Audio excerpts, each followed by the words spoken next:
جانتے ہو، آزمائش کے لیے چنے جانے والوں کی دعاؤں کو بھی اللہ نے قبولیت کے لیے چن رکھا ہوتا ہے۔ وہ تمہارے ہاتھوں کو تب تک خالی نہیں کرتا جب تک وہ انہیں اور بہتر چیز سے بھرنے کا ارادہ نہ کر لے۔ جب بھی اداس ہونے لگو، خود کو یہ یاد دلایا کرو کہ جس نے یہ مشکل دی ہے اس نے مدد کا بھی وعدہ کر رکھا ہے۔ وہ آزماتا اسی چیز سے ہے جو تمہیں بے حد پیاری ہوتی ہے، تاکہ اس چیز کے ملنے کی تڑپ تمہیں اللہ پاک سے ملوا دے۔ ہمیشہ اس یقین کے ساتھ مانگو کہ اللہ ضرور دے گا، اور پھر دیکھو وہ تمہیں اتنا عطا کرے گا کہ تم گنتی تک بھول جاؤ گے۔ دعائیں نصیب سے نہیں بلکہ نصیب دعاؤں سے ملتا ہے،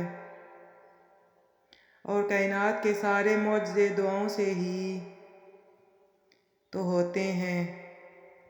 دعا سب کر سکتی ہے، بس اس یقین کے ساتھ مانگنا کہ جو مانگ رہے ہو وہ دنیا کے لیے اور تمہارے لیے ناممکن ہے، مگر جس سے مانگ رہے ہو اس کے لیے تو کچھ بھی ناممکن نہیں۔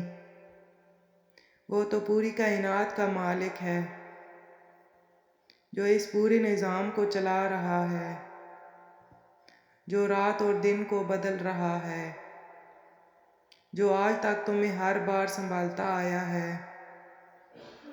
وہ رب یہ دعا بھی قبول کر لے گا، بس کامل یقین کے ساتھ مانگو۔ تم دیکھنا تمہیں خود نظر آئیں گی تمہاری دعائیں قبول ہوتی ہوئیں۔ اور سنو، ہر صبر کی ایک کہانی ہوتی ہے، اور ہر دعا کی ایک منزل بھی۔ یہ نہ سوچنا کہ تمہارا یہ صبر بغیر پھل کے ہی رہ جائے گا۔ کبھی یہ گمان نہ کرنا کہ تمہاری دعائیں ضائع ہو جائیں گی۔